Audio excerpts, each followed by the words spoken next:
Welcome back to another episode of Say What Needs to Be Said. I'm your host, Asante, Mr. Pick Six Samuel, two-time Super Bowl champion, Pro Bowler, All-Pro, record-breaking cornerback, and the last cornerback to intercept 50 interceptions during a 16-game season era. Always got to clap it up for myself and pat myself on the back, man, because that took a long time to accomplish, man. There ain't too many people going to accomplish that, man. It's Thursday Night Vibes. Man, it was a physical game, dominant game at the same time for the night, man. And what went wrong and what went well for the Chargers? What went wrong for the Vikings, man? We have to get into it and discuss, and we have a few topics to talk about tonight. Y'all welcome me back, man. I missed a few days. You know what I mean? I had to get my life together, man. I had to get a few things together, man. So y'all welcome me back. I welcome y'all back. Chat, y'all talk to me. Y'all know we talk back. Let me bring on my co-host for the night, 2-3 Dries. Philly's on 2-3 Dries. How we doing tonight, man? How are we feeling out there? Let's go. We feeling good, man. It's good to be back. Another Thursday night football in the books. Start off week 8, right? Yes, sir. Another Thursday night in the books, man. Thursday night football, man. Hey, man, that's a new thing, man. We love it, man. Thursday night football. Get us right, man, for the weekend coming up, man. Sure, and the Chargers versus the Vikings, man. How did y'all feel about that game tonight? Was it what you expected? I know a lot of people don't like to give my guy Justin Herbert the respect he deserves. Mm-hmm. They want to talk about he's not elite, maybe because of his throwing motion, and maybe he doesn't look as athletic or makes it look as good as other quarterbacks. But he is the man, man. Don't get it twisted. Don't get it twisted. He's definitely the man. But let's get into it, man. Let's get into it. Thursday night football in the books. The Chargers smashed the Vikings 37-10 in this one-sided matchup. Both teams are pretty equal on turnovers. Justin Herbert threw an interception. Carson Wentz threw an interception. That's pretty even. That was pretty cool. First downs. Let me tell you about this first down situation. 12 first downs for the Minnesota Vikings. 29 first downs for the Chargers. Do you hear me? 29 first down for the Chargers. 18 of those first downs came in the first half for can't be stopped. The Chargers. Chargers look like they couldn't be stopped, man. They was moving the ball at will, honestly. Yeah, man. It was wild, man. The Chargers converted 18 first downs in the first half, and the Vikings only converted four first downs in the first half. The Chargers dominated this game from the beginning. It wasn't even close. Mm-hmm. And I know Brian Flores, man, he was pissed. He had to be pissed his defense gave up that many first downs in the first half. Going into the locker room, man, I would have been slamming boards, breaking the chalkboard, throwing helmets left and right, letting everybody know you embarrassing me as well as embarrassing yourself. All right.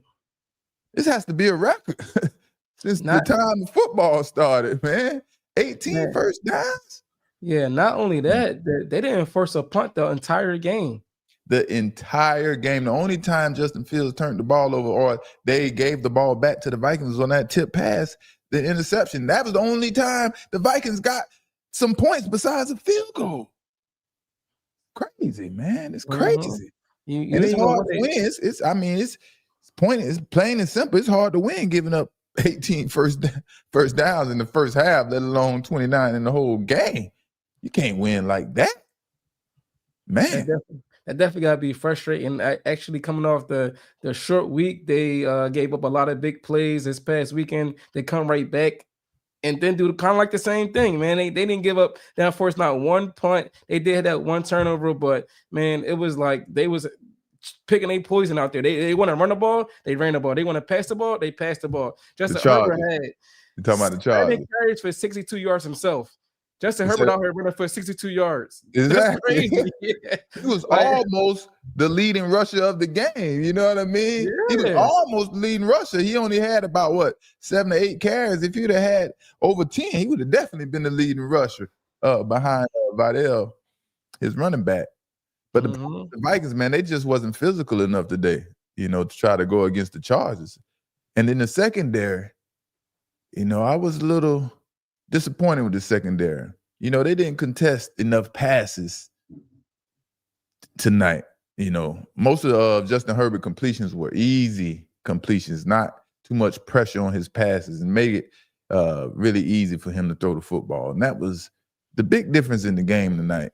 Justin Herbert, man, he makes it happen, man. He makes it happen. You know what I mean? But how did my Super Bowl pick look tonight? You know what I mean? Y'all know I picked the Chargers to win the Super Bowl. How did my Super Bowl pick look tonight? What do y'all think? Y'all think it's still a possibility y'all think it's still a possibility the Los Angeles Chargers make it to the Super Bowl? Y'all know I predicted the Los Angeles Chargers versus the Kansas City Chiefs. Let me know if y'all disagree. Kansas City. I said, what am I talking about? I said the Chargers versus Kansas City. Woo. The Chargers versus Philadelphia Eagles. Let me know if y'all disagree. I'm all over the place, man. I'm all over the place, man. Shout out to the chat. Shout out to the chat, man. The Chargers versus the Philadelphia Eagles in the Super Bowl. How did my Super Bowl pick look tonight? This is the beginning of week 8. You still feeling confident about your pick? Yeah, man. I'm still feeling confident, I am still feeling confident, Yeah, you gotta give a big shout out to the running back Vidal, man. He got cut in training camp and a couple injuries got him called back into the practice. He was on the practice squad, then got called back up to the game today. He ended up rushing for over 100 yards. Man, just be able to go in there and fill that role and could keep the good running that the Chargers had the whole season. I mean, no matter who's back there and running back, they've been able to run the ball good, and then Justin Herbert just like feed off of that. So listen, if you could plug and play, that's the formula of a championship team, man. If somebody go down, somebody step up and be able to play that role, that's a good sign right there. He definitely ran the ball hard. Like I said, he was a part of that team, putting their physical will on the Vikings. You know what I mean? So he was definitely a big part of that physical nature of play that Harbaugh liked to play. So, man, shout out to him, man, for having that resilience to fight back, man. It's hard, man. It's hard to make it in the NFL. It ain't easy. It ain't easy, man. You know what I mean? But y'all check this out. What do y'all think about this? Yeah. Justin Herbert MVP. Justin Herbert looked like the league's MVP, especially on the first 2 drives of the game tonight. He looked like the league MVP. I don't care what y'all say. He might not look like the prettiest quarterback or, whatever the people like to see these days, and throwing the football side on and creating these magical plays and things like that. No, he's not going to give you that, If anyone besides the Chiefs is going to win the AFC title, it's going to be the Chargers. Y'all better believe that. If anyone is going to win the AFC East besides the Chiefs, it's going to be the Chargers. Even though the Broncos are first place in the division, and that's based on overall record, 3-0, I like the Chargers, man, to take over. After 9 consecutive seasons of the Chiefs winning the division, the AFC West, I like the Chargers to finally dethrone the Chiefs this season, man. We're gonna see. We're gonna see. I know a lot of people are not going to disagree. Just the fact that Patrick Mahomes' name is Patrick Mahomes, you know what I mean? Yeah. And we're so used to seeing Patrick Mahomes do the Patrick Mahomes and create all this magic and run through the AFC West. But things may be a little different this season. Things may be a little different. You talk about Justin Herbert first 2 drives. Don't forget about that last 2-minute drill when he got the points. He do that. He getting the points in the last few seconds in the first half, man. That right. All that matters, man. He's blown the lead even farther away. Man, yes. he been delivering. Yeah, man. I think Justin Herbert, man, looked really good, man. I think he should be named up there with the Patrick Mahomes, the Josh Allens, the Baker Mayfields, And whoever else is an MVP candidate, man, he's playing that good, man. Overall, man, all he does is just win games. And you beat the Kansas City Chiefs, that's a big statement. You know, that's a big statement. So shout out to Justin Herbert. I still believe you need a few more weapons around him to be a better offense. Everybody's older and, you know, not the fastest athletes and things like that. But, you know, Harbaugh is doing his thing, getting them right. You know what I mean? But it was a rough night for Carson Wentz, man, especially in that first half. Especially in that first half. The Chargers D-line was manhandling the Vikings offensive line, and that wasn't giving Carson Wentz no time. It was giving him nothing but hell. He was trying to make something happen, but his problem is he holds the football too long, trying to process his reads. I mean, it's just too long. It's like he doesn't understand that there's 2.5, 3 seconds to get the football out. He feels like he could take his time, go through his reads, and he's going to be protected. Even when people have hands on him left and right, grab him, he's still it's still time to get the ball out, man. He needs to get going, man. He needs to play with a little more sense of urgency, man. Carson Wentz is out there looking like he was throwing a game. I'm like, man, what is he out here doing? I'm like, he better be careful. Don't start don't be careful out here, man. Oh man, don't start that. But the way Carson Wentz plays, man, sometimes it works, sometimes it doesn't, man. With him, him processing everything slow. He needs an offensive line that can protect him the way he wants to play. And I don't know what team that can provide that for him. So good luck, Carson Wentz, out there taking forever thinking these defensive end running 4.5, 6'7", 290 pounds ain't coming for his head and throat and everything else. You know. Let's take it back a few weeks, man. When Carson Wentz first got the starting job, when JJ went down, he was like, Carson Wentz need to finish the season as the starter. How do you feel now after seeing him a couple of weeks as a starter? He still has to be the starter. Okay. Because you know why? There is no choice. There is no relief behind him. If they're thinking about bringing J.J. McCarthy in and making him the starter because of the outcome of tonight's game, they better think twice or 3 times at least, for that matter. J.J. McCarthy will look 3 times as bad as Carson Wentz looked tonight.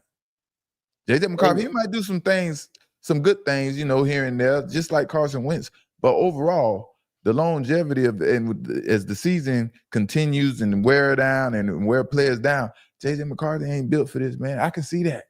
You know, I said him be the starter as far as when I get to see you play. You know what I mean? I seen you play. You know what I mean? Like it's bad. It's bad. You know.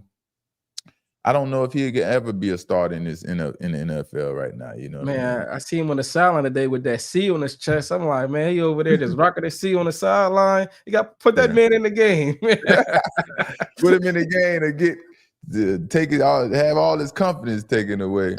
But the crazy part about it should be easy for a quarterback to have success in Minnesota when you got Justin Fields and Jordan Addison. I mean, these 2 receivers are very dynamic. Addison is very fast and explosive. I mean, Justin Jefferson is a perfectionist. He's going to get open regardless. I mean, it should be easy to have success in Minnesota. Even with Hockenson as well, the tight end. Yeah, you know. You got a solid tight end. Yeah. I think the worst decision the Vikings, I don't know if they ever made, but it's probably close to ever made, was to let Sam Darnold walk. That is going to hunt them for a while. I mean, he had the Vikings offense looking like the greatest show on turf in the beginning of last season. I mean, they was balling. We couldn't believe that Sam Darnold still can play like that. Man, he's getting it done right now for the Seattle Seahawks the same way he was getting it done for the Minnesota Vikings. And that has to be kicking them in the butt, boy. Yeah, they got JSN over there getting 100 yards a game over there looking like – actually, he leading the league in receiving, right? JSN leading the league in receiving over there with Sam Darnold. Addison? No, JSN over there in Seattle. Sam Darnold. Yeah, for sure. He's definitely a possibility for most valuable player as well. Smith Jackson, what's his name? JSN.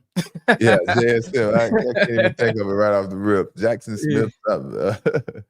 But yeah, man, he's definitely elite player, elite receiver for sure, man. But I'm back on Justin Herbert, man. Why isn't he mentioned, man, for the most valuable player? I think the problem with Justin Herbert last year, the whole season, he threw 3 interceptions. He got in the playoffs and threw 4 interceptions in that first game. So I feel like his best season always been the wild card exit. So every time he gets to the wild card exit, we see a whole different Justin Herbert. I think that's Justin Herbert downfall as of right now until he get past that first round.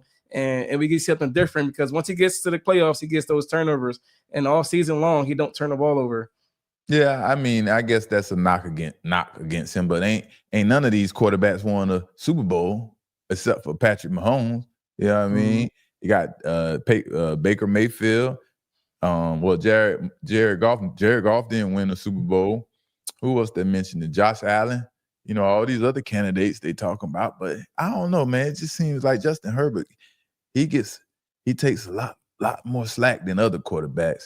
You know, right now he's leading the NFL in passing yards. Yeah, and you wouldn't even know it. He broke the like six in touchdowns and passing touchdowns. Right. So I mean, why isn't he being mentioned as a possible MVP candidate? I mean, everybody got their favorites. Everybody got their favorites, but that's why we don't say what needs to be said. Yeah, I feel like the media got their favorites, man. I mean, is Baker Mayfield outplaying him? Justin Herbert? Is Dak Prescott outplaying Justin Herbert? Is Patrick Mahomes outplaying Justin Herbert? No, man. I just think he is so underrated. Mm-hmm. I just think he is one of the most underrated players to play the game right now. You know what I mean? And for that matter, I say he's top 3 in the league using his legs to create more time or to run the football. 67 yards a day. I think he had that in him.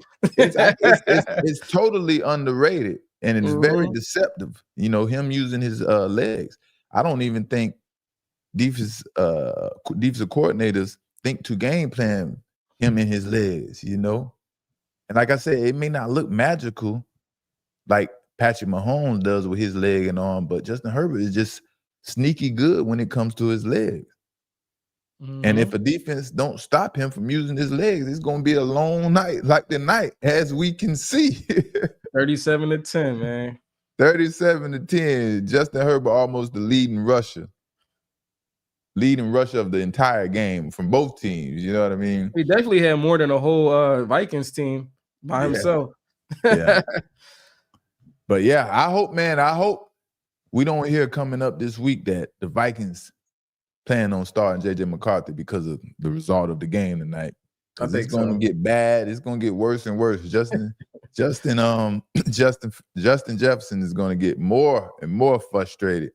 That just sucks for him, man. You know, that just sucks for him. He definitely, JJ definitely going to be the starter soon. He just I guess he wasn't like fully healthy today. He was just dressed because even they put like. Do I believe it? No, I don't believe in him. But I feel like the Vikings do.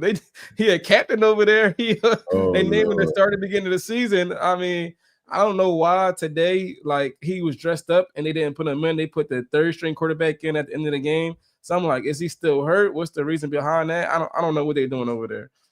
Trust me, he not hurt.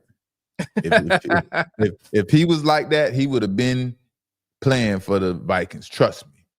He's not like that, so they got to do what they got to do to protect themselves and they bad mistakes. You know what I mean? But just imagine if Justin Jefferson was able to play with a consistent quarterback. You know, if he was able to build with the quarterback instead of all these different quarterbacks coming and going like he's done over the past 5 and 6 seasons, it would be one of those Peyton Manning and Marvin Harrison type of connections. You know, that put fear in defensive coordinators. But we don't get to see that. We had the opportunity when they had Sam Darnold. He was right there within arm's reach. All you have to do is give him the contract and he's going to sign. That's all he had to do. But they failed. Man. So, yeah, man, shout out to the Chargers, man, getting it done. My Super Bowl pick coming up for this year's Super Bowl, and we're going to continue to ride this out. And I'm not going to be one of those. I ain't going to say that because I might go back on my pick. You know what I mean?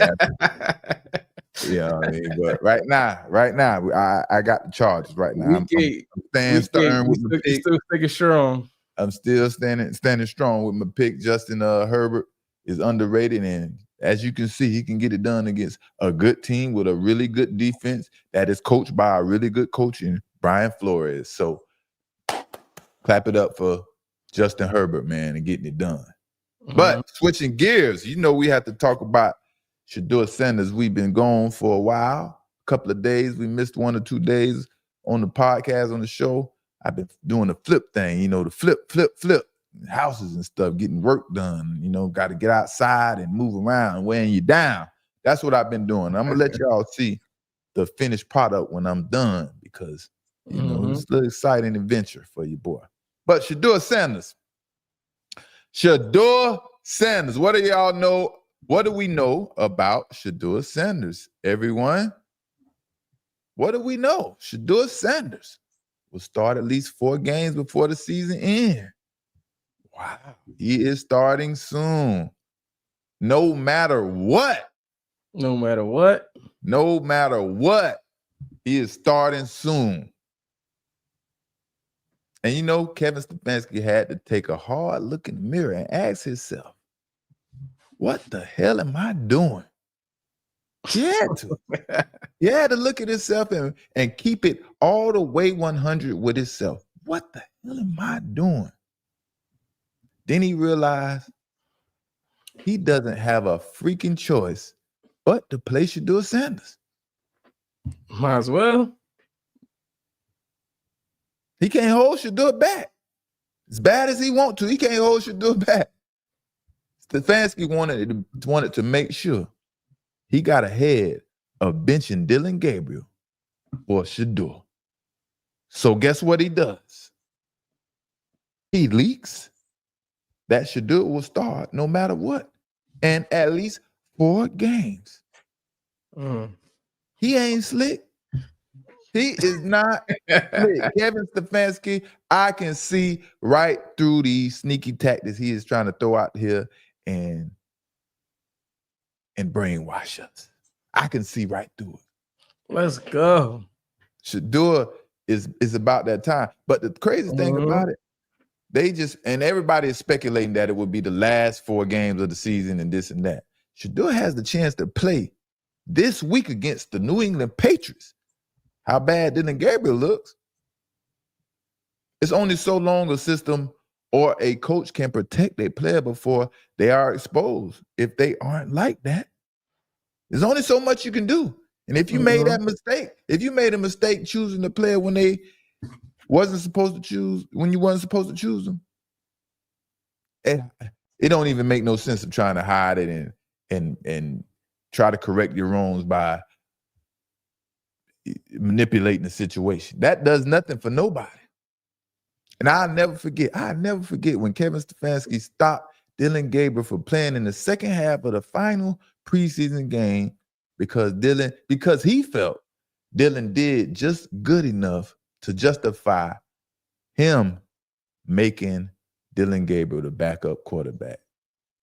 I'll never forget that. That was so bizarre and confusing to me at the same time. If you have a rookie quarterback, you want to see what you got. You want to bring them back in after halftime, evaluate them, so on and so forth. But he decides to put Shedeur in after that with 4 linemen that got cut. Set him up. You know what I mean? He decides to let Dylan Gabriel sit, make him the official starting backup quarterback because he felt he saw enough from Dylan Gabriel.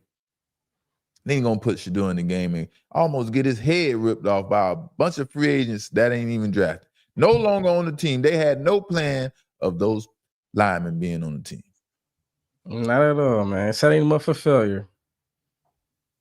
And the world can see, man, Dillon isn't physically capable of being a starting quarterback or even a backup quarterback in the NFL. Yeah, he can't Will even be he a ever back. admit it? He can't be a backup. Not even a backup. Not even a That's what I'm trying backup. to say. This is a horrible mistake. Oh man. Not even a backup.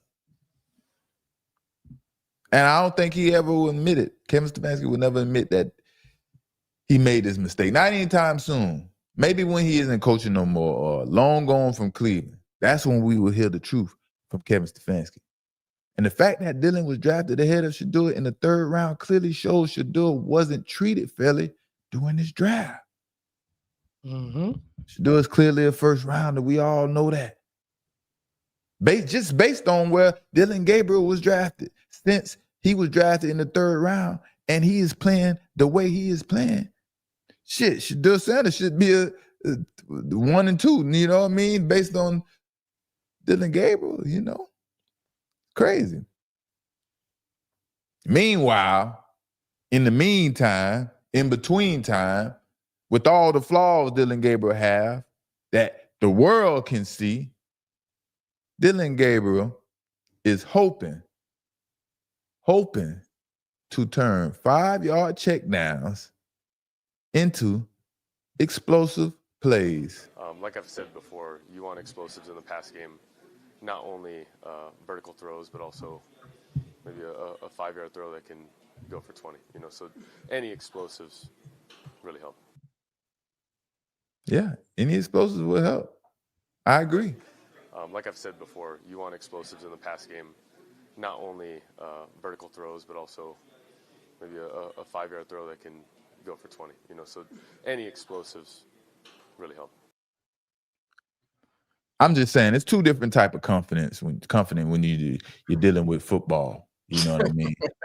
I'm sure Shedeur wouldn't be talking about throwing a 5-yard check down and hoping to go for 20 yards because his offense can't deliver any explosive plays and things like that. It's a totally different confidence when you're dealing with Shedeur Sanders. And that stuff rubs off on your team, just stuff like that. If I'm on the offense and I'm playing with my quarterback and he sounds that way or he doesn't give me that confidence that I need to go out there and feel like you're going to put me in the best position to succeed, what the heck are we doing? And it's so obvious. We all know Shedeur will definitely make the Browns offense more explosive than it has been with Dillon Gabriel. But Shedeur has a different challenge when he takes over from Dillon. It's not going to be the same challenge. And the Browns do this stuff on purpose, particularly Kevin Stefanski. He always put Shedeur in these unique situations that he has to figure it out, because I don't see the Browns making the playoffs. And when the playoffs are no longer possible, players tend to check out. And that's probably when Kevin Stefanski is going to think is the perfect time to put Shedeur in. And Shedeur's challenge will be to keep players motivated and make them see that the offense is a different offense when he is the quarterback. That's how he can keep everybody motivated and going.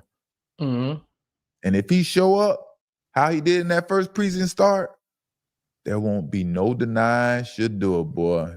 Man, it's going to be something special if he have a game like he did that first preseason game.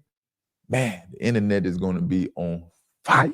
Hey, listen, man. If he able to motivate his team and they know they even got a chance to make the playoffs, that's gonna be a plus on him. Even if he's not in Cleveland next year, people gonna be fighting to get him. I feel like right now, it's some teams out there that feel like they made a mistake of not drafting Shedeur when they had a chance to. You know what I mean? You have to feel like you made a mistake if you're a coach or you're a scout and you didn't draft Shedeur based on the talent that you're seeing out there right now at the quarterback position. Shedeur hasn't even got his chance yet, but it's obviously he should have gotten a chance way before a lot of these other players. And it's just crazy. It's crazy. Sure. I mean, I'm definitely looking forward to see that because I already know, like deep down inside, even though the Browns don't have a chance to make the playoffs, he definitely gonna bring that spark, bring that energy to that team where they want to compete regardless. You know what I mean? Yeah. Yeah. Yeah, man, it's crazy because I don't know why it's taking so long at the same time, man. I don't know. Because a blind man can see Kevin Stefanski doesn't want Shedeur on the field if he can get away with it. We can all see that, you know what I mean? But it's obvious what the Browns are doing with Shedeur. It's just we have to wait until it's his time, and his time is now. And I'm telling you, against the Patriots, it's possible Shedeur will play on that against the Patriots. So don't be surprised. Don't be shocked. And if Stefanski want to blame anybody that he can't hide Shedeur, he should be blaming his scouting department for making Dylan Gabriel a priority over Shedeur. Dylan is messing everything up for Stefanski. Kevin Stefanski can't even play the game how you want to play it because Dylan Gabriel can't produce that much. He's that bad. That's how wild it is for the Cleveland Browns. Kevin Stefanski can't even play the game how he want to with Shedeur because he had never intended on Shedeur playing. I'm telling you, just based on training camp, him getting the proper reps. Now, they talking about him not getting first team reps. I never heard of that. The backup quarterback, who's a rookie, not getting first team reps. But then Kevin Stefanski come up with an excuse why Dylan Gabriel is getting first team reps and not Shedeur because Dylan Gabriel is a rookie and this is a unique situation, so he needs these extra reps. But what about Shedeur? When he needs to get into the game and relieve Dylan Gabriel possibility of him getting injured in a game or him having a bad game, then what? And he doesn't deliver. Now they're going to blame Shedeur and not give him any grace because he didn't get the first team reps. That's just how it go in the NFL, man.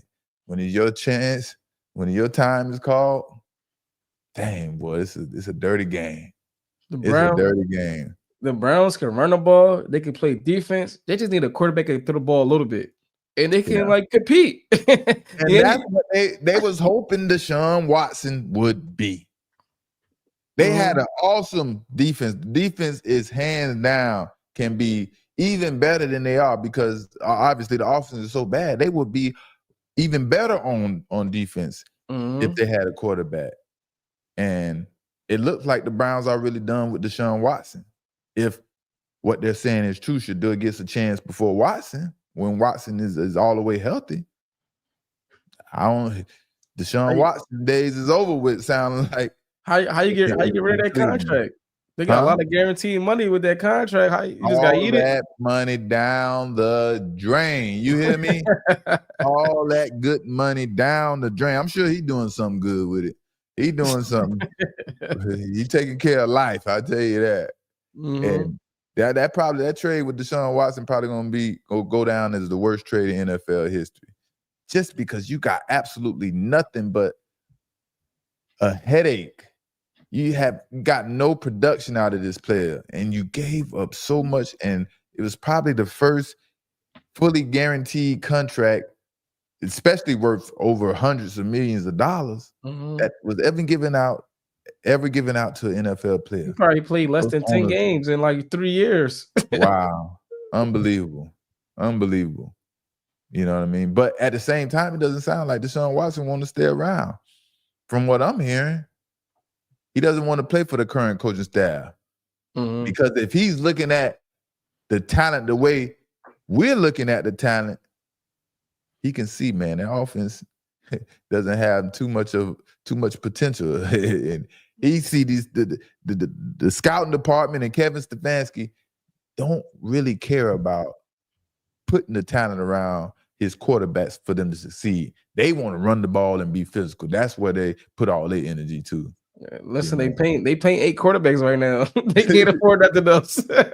Bro, just saying that sounds so freaking hilarious. They paying 8 quarterbacks right now.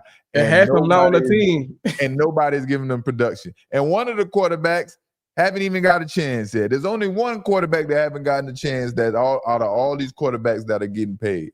But you're paying 8 quarterbacks, and you can't get a lack of production out of these quarterbacks. But at the same time, like I said, maybe that they're not putting the talent around these quarterbacks and like they should. Joe Flacco, he goes to the Bengals and instantly started clicking, throwing for record numbers in years that he's thrown for. 300 He's yards, over connecting with 300 Jamar yards. Chase right off the rip. You understand? So it can't be that he was just that bad in Cleveland. No, it was maybe the offensive scheme is a little more quarterback friendly. You know, they throw the ball more. You have more opportunities to make better decisions. You know, it could be a lot of reasons, but ultimately it's the talent for sure. You know, bring Jamar Chase over here to Cleveland. You have that dynamic threat that scares your defense. Right now, they don't have pretty much nothing on defense that's scaring anyone. You know. Mm-hmm. So yeah, man. So Shedeur time is up. I'm hoping to see him against the Patriots. We're going to see how this pan out. Of course, Kevin Stefanski is doing everything he can to try to make sure Dylan Gabriel rides this season out as the starter. He's going to run it, he's going to pound it, but no one wants to continue to lose. No one wants to feel that way. And if you don't want to lose your team, you have to do something different to keep your team engaged, because they'll check out on you. And if Kevin Stefanski don't do something, we want Shedeur. We want Shedeur. And they're going to be checking out. And they're going to be checking out. But yeah, man, that's Shedeur Sanders, man, and we hope to see him, man, and we will see Shedeur. Ain't no doubt about it. Ain't no last four games of the season when everybody checked out because ain't no playoffs. But moving right along, man, we got Russell Wilson, man. Russell Wilson, what is going on with the kid? Russell Wilson, man, he is going out sad. Dang, Russell Wilson going out sad. And you know that tough guy that realized they was punked and wish they had a chance to redo that whole episode of being punked all over again? That's who Russell Wilson is right now. Sean Payton treated Russell Wilson like a high school athlete when Russell Wilson was with the Broncos and Sean Payton was his coach. Now Russell Wilson is looking for get back at any chance he can get. And Russell Wilson wasn't used to the aggressive style of coaching by Sean Payton. Because I don't think he was raised up in those type of environments. And Russell Wilson, he used to play for the legendary Pete Carroll, who is a player coach type of coach. He coaches with that type of style. And I think that's what ultimately is leading to Russell Wilson not being able to adjust to a Sean Payton type of coach. Now he has to deal with Brian Daboll, who ain't no better. He is just as demanding as Sean Payton. And yeah, they're gonna say what need to be said, man. There's some coaches gonna say it need to be said. You know, but I want to know what gave Russell Wilson the ball to finally clap back at Sean Payton when he had the chance all these years. All these years he had the chance, and he finally got the balls to clap back. And he wouldn't do it when he was with the Broncos. And I bet Sean Payton, man, had a very good laugh seeing Russell Wilson tweet a comeback reply when he had a chance to talk to him man to man. Russell Wilson, classless, but yet not surprised. Didn't realize you're still bounty hunting 15 plus years later through the media. Let's ride. That Let's Ride, boy. That's a classic, boy. That Let's Ride is a classic, boy. But at the end of the day, man, respect is earned, not given. And Sean Payton doesn't have the slightest bit of respect for Russell Wilson. And Russell Wilson knows it. That's what he's in the fight for. He's in a fight for that respect, and it's too late. That clapback was so weak, man. How can anybody take Russell Wilson serious, man? Man, Russell Wilson had plenty of time on his hand. He ain't to start no more, so he like, You're absolutely right. This man got nothing but time and things to think about on his hands, man. And I sure hope that Russell Wilson didn't expect this tweet to have any effect on Sean Payton in a negative manner or anything like that, because this is just comedy at this point. That maybe that's what it was. Russell Wilson was having fun with this clapback, and he doesn't let this stuff bother him. Maybe that's what it is. Let's play devil's advocate. Maybe that's what it is. Honestly, the catback made Sean Payton message even louder. Honestly, you didn't really hear his message until you see the cutback. Like, oh, what he talking about? Then you see Sean Payton talking about, oh, now the Giants got a spark at quarterback because they put Jackson Dart in. It's like, oh, that's what he's referring to. So honestly, it brought some attention to Sean Payton comment. Right, yeah. I mean, Sean Payton. I mean, these coaches, they like to play chess, not checkers out here. So he sees Russell Wilson clap back with his little funny clap back in the tweet, and then he comes back and say, I wasn't even thinking about Russell Wilson and so on and so forth and things like that. And we don't know the truth, But to me, it was definitely seemed like he was. What they say, a hit dog holler. Hit dog holler. But at the same time, if you're Sean Payton and you're the head coach of an NFL team, and you're winning with Bo Nix, and you couldn't get anything done with Russell Wilson, how was that supposed to make you feel? If I'm Sean Payton, I signed Russell Wilson, a Super Bowl winning quarterback. We have high expectations for you, and you come over here and make us look foolish. Sean Payton probably is so upset about that, man, and gave all that money away before he was able to be a part of the deal to orchestrate any of the language and anything like that, or help come up with the language. He's like, y'all gave him what? An office, a parking spot? An office, a parking spot? What are y'all doing? This is not football. This is babysitting. This is rich babysitting. And then ultimately, Sean Payton becomes the head coach and get around his players, and then he realized how soft Russell Wilson is. The head ninja top in charge of his team is soft. And us, the aggressive non-player coaches can't stand those soft players. I'm telling you, can't stand them. And that's basically what it's all about. Russell not mentally and physically tough enough to deal with Sean Payton. That's what it is at the end of the day. Unless it's through a tweet. Yeah, to mess through a tweet.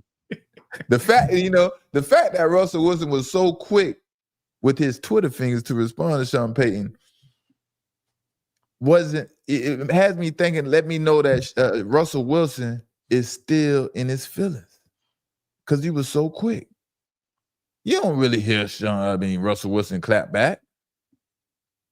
Not at all. Right? But at the end of the day, Russell Wilson just need to give it up. And I hope he doesn't try to play another year after this season. He just need to give it up. Go and retire. Enjoy your family, your beautiful wife, your famous superstar wife.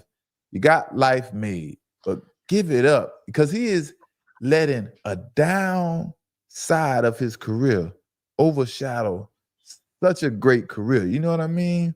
It's like it's going to be hard to remember all the good times and good things Russell Wilson did because what he's doing now is overshadowing everything. And it's not going to get better. So you think he should retire right now? Well, did you see how fast Brian Daboll ran to the tent to get Jackson Dart when he entered the game? Did you see how fast he ran? And he was we're injured. That is the injury tent. You're not even supposed to be like, what are you doing? He went over there because if he didn't go check on Jackson Dart, he would probably have lost his mind on Russell Wilson. I'm telling you who Brian Daboll is. But that was the sign right there. That was the tell of all tell signs right there. When he threw his first pass, Brian Daboll took off to that tent. He wasn't even worried about the next play call or what was going on next. He said, "Get back in the game. Dart? Get this mess off the field. I need my Jackson Dart." That's definitely true, man. He threw that ball right in the dirt. They said, hell no. Where's Jackson Dart at?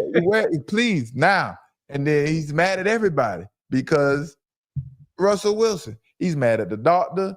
He's mad at the trainers, all because this man is hurt.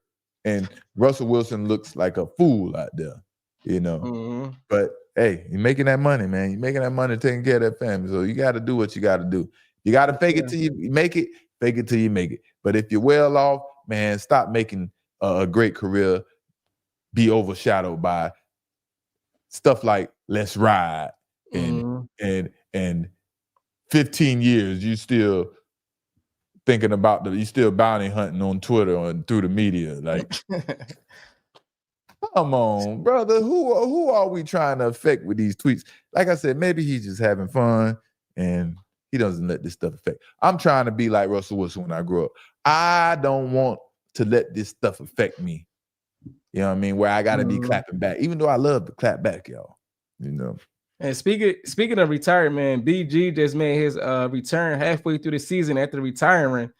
How hard is it to just end playing football after playing football all your life? People have been growing up since 5 years old playing football until you 30 plus, and it's like, how hard is it just to give up the game? Shout out to BG, first of all. Brandon Graham, man, a big little brother to everyone, man. Big OG, longest tenured Philadelphia Eagle in the history of the Eagles, right? And I seen him speaking about it and talking about him retiring and stepping away from football. And he never really had the plan of retiring. He just assumed in his mind that there wasn't going to be any roster spots for him left on the roster. So he might as well just retire. And maybe that wasn't the case.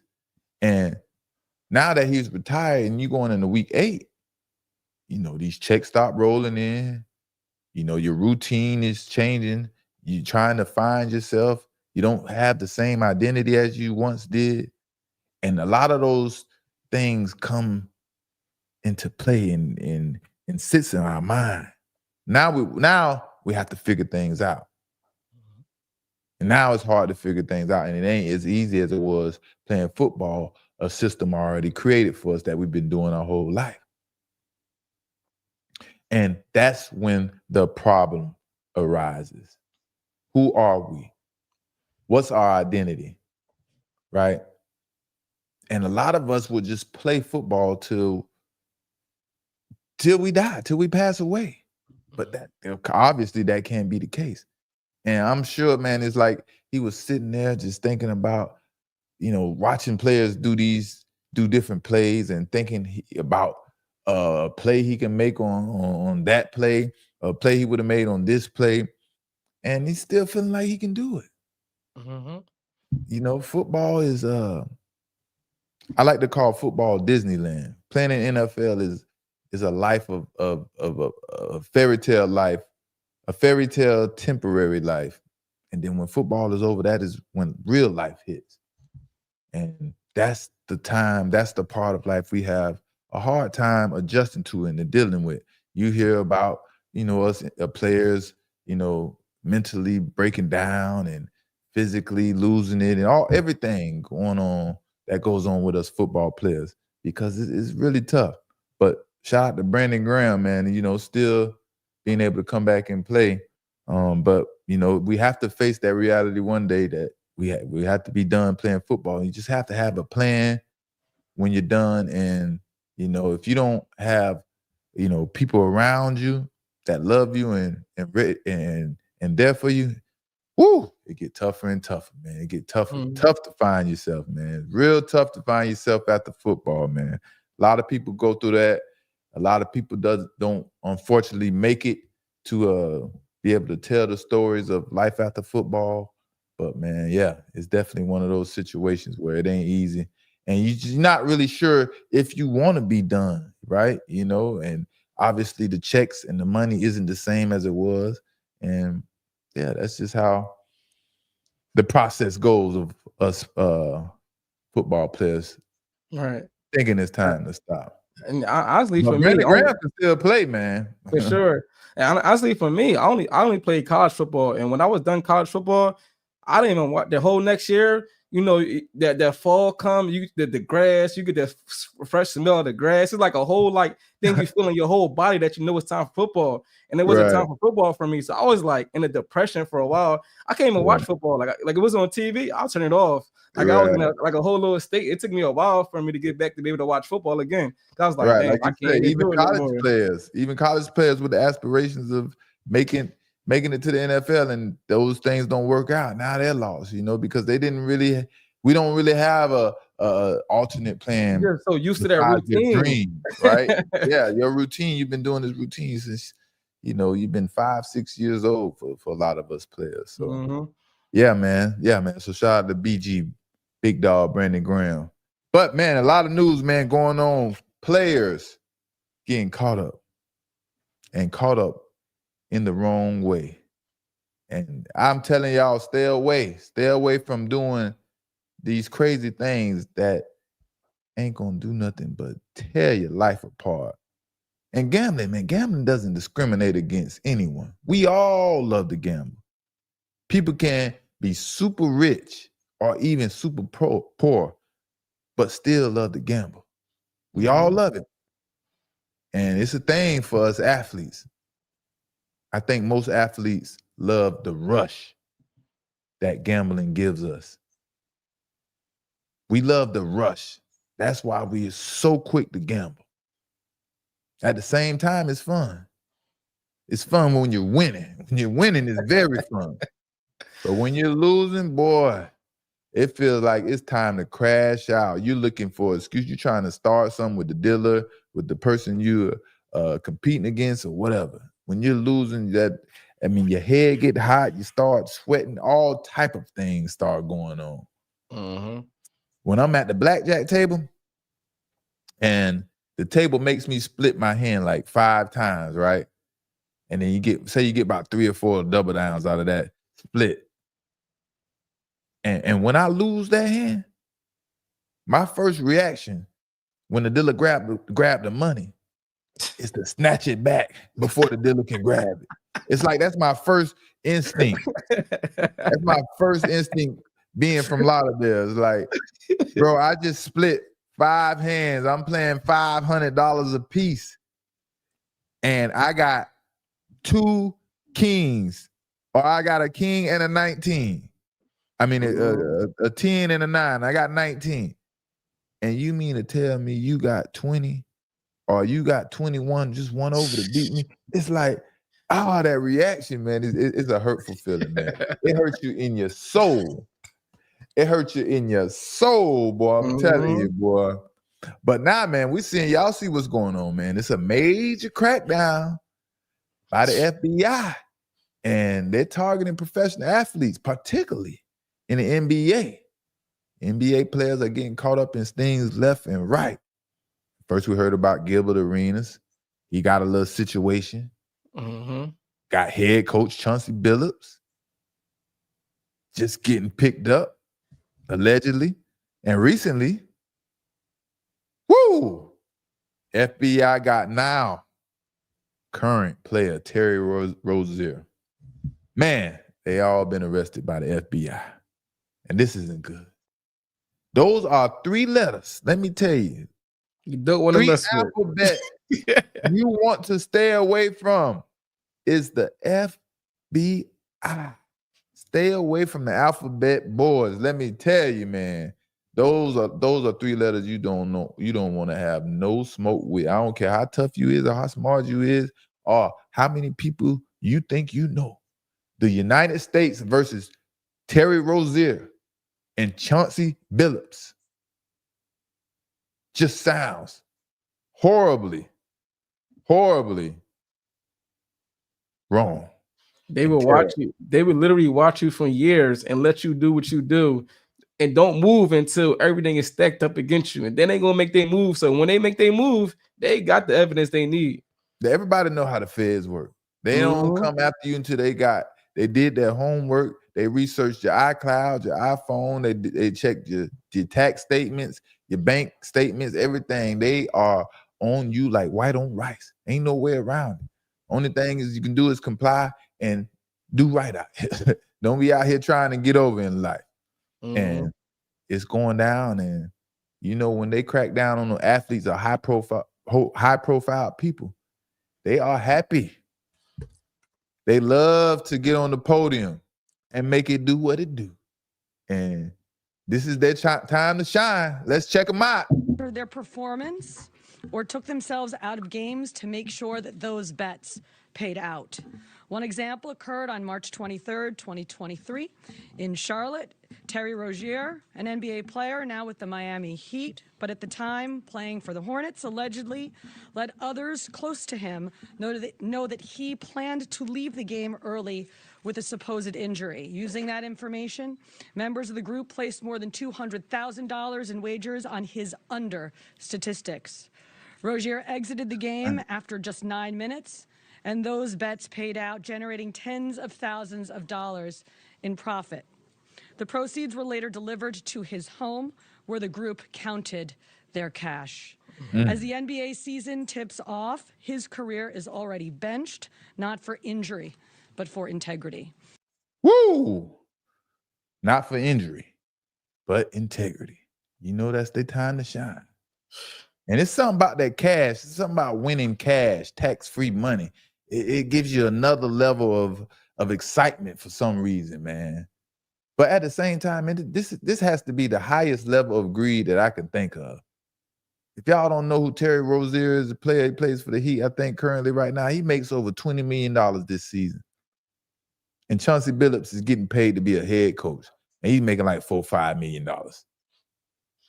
Not to mention Chauncey Billups made over $100 million during his career.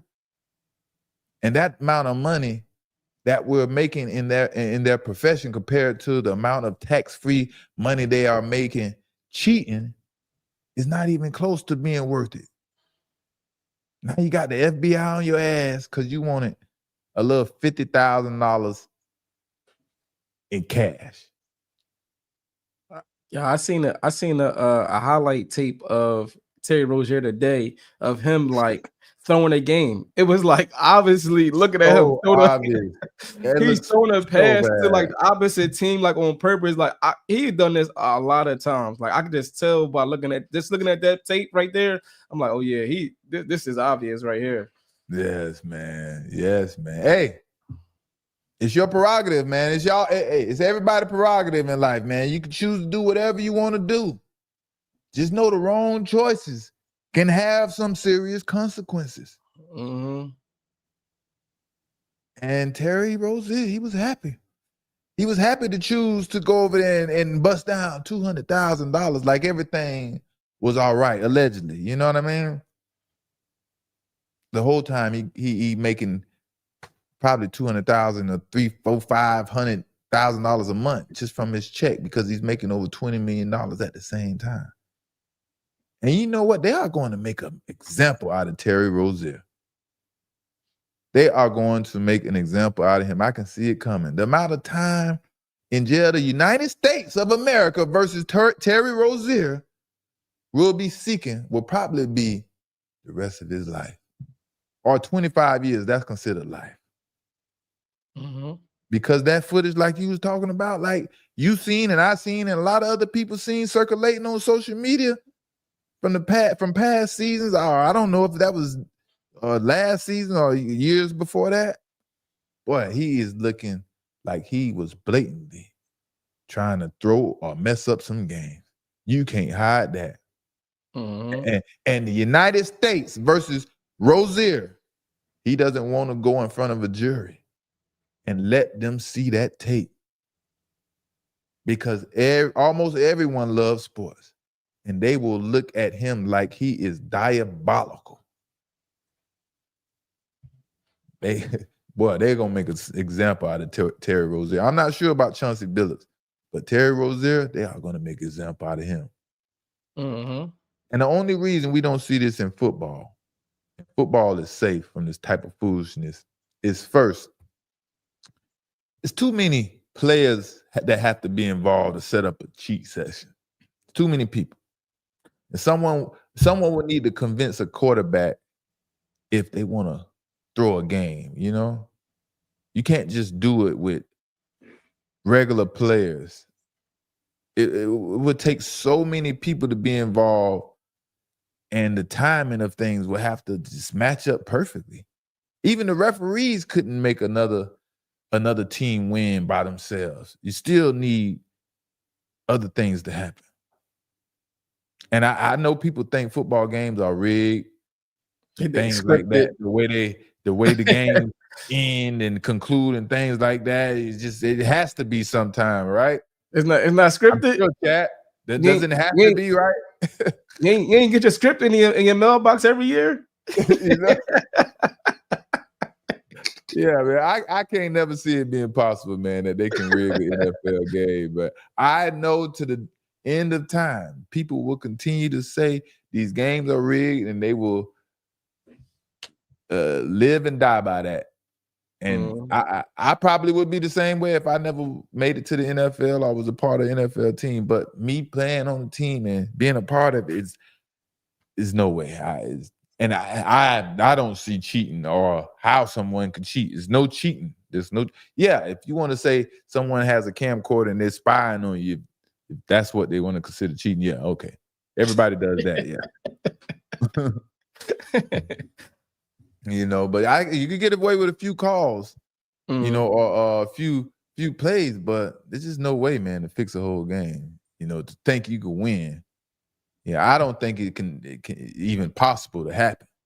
But if y'all don't understand how bad Chauncey Billups and Terry Rozier of a situation they are in, man, y'all listen to this clip.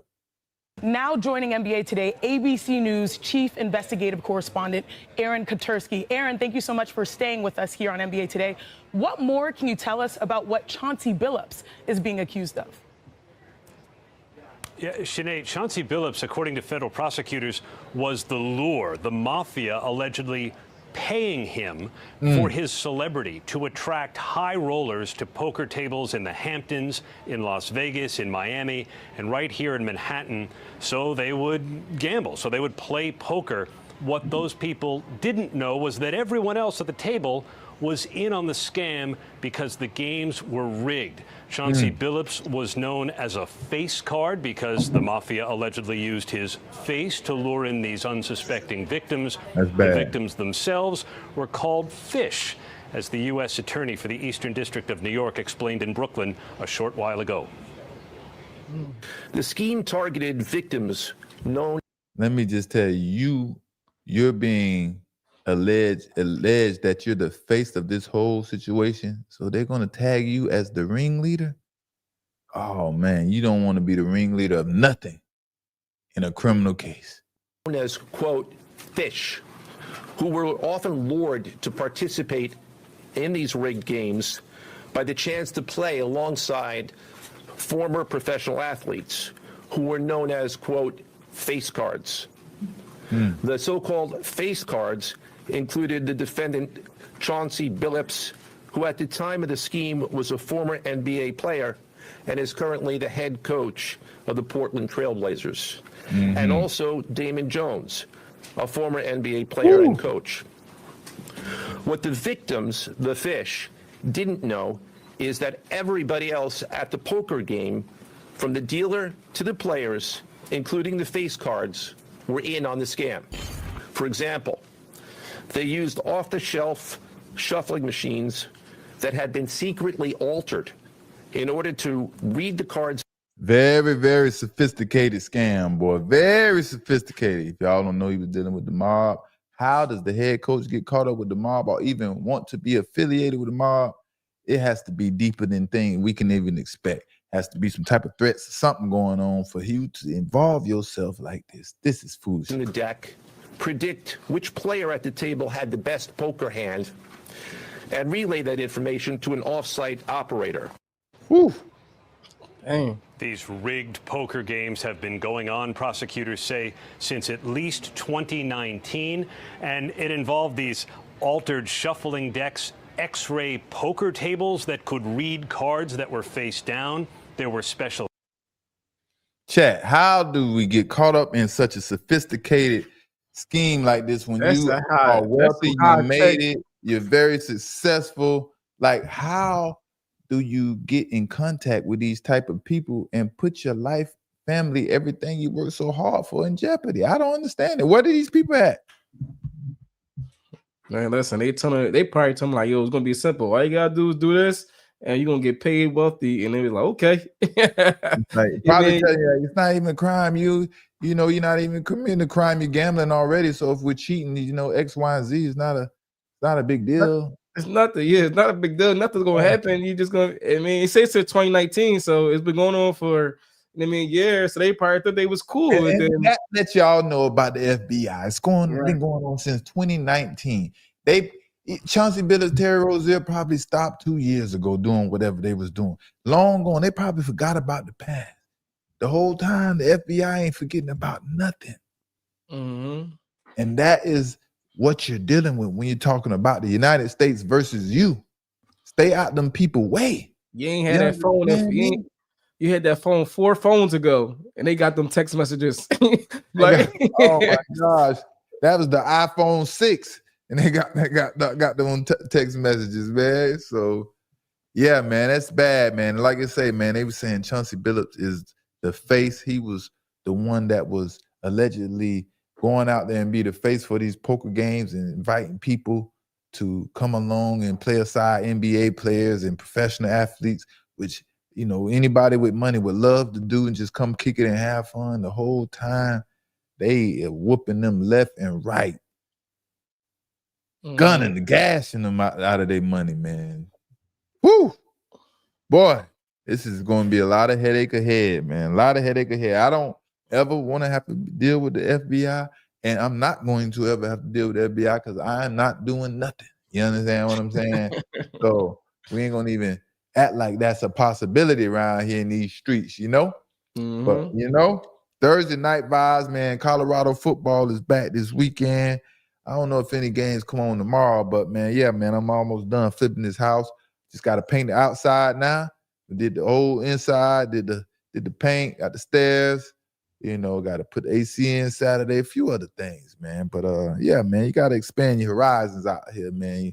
You got to learn to grow. Got to learn to grow. Got to learn to grow. So I'll teach y'all one day if y'all want to learn how to flip these houses and, you know, how to secure yourself the correct funds, you know what I mean, to get these things done, you know what I mean? Get some foreclosures, get you some tax liens and things like that, man. Yeah, but that's for a whole nother day, man. I am not a teacher. I am not a teacher. I'm not a lawyer. I'm not a doctor. I'm none of that stuff, man. I'm just a Sante, Mr. Pick Six Samuel. And yes, sir. Who that is over there? Threes. Yeah, man. It was Thursday night vibes, man. It was fun rocking out with y'all. And make sure y'all tell a friend to tell a friend that Justin Herbert is the future MVP. You heard it here first. You heard it here first. Justin Herbert is the MVP. Make sure y'all like, comment, subscribe, man. Y'all tear that like button up, man. Y'all help a brother out, man. Y'all know we trying to spit that real to people, man. They hear all this nonsense out here. And yeah, man. Yeah. Who played this weekend, man? Any good games coming on this weekend? Who we got? Some good games going on this weekend.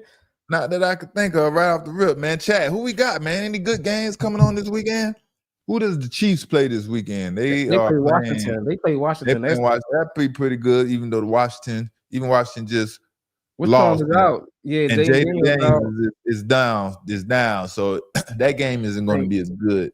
Lamar making his return this week. Well, supposedly against the Dolphins. No, against the Bears. Oh, against the Bears. Oh yeah, What? No, you sure? Who the Dolphins play? Dolphins play the Falcons. Dolphins play the Falcons. That's right. Oh yeah, Sunday night football. That is going to be a freaking. Oh, this a good game right here. Green Bay at Steelers. I mean, it's the first time. That's the game I was thinking about.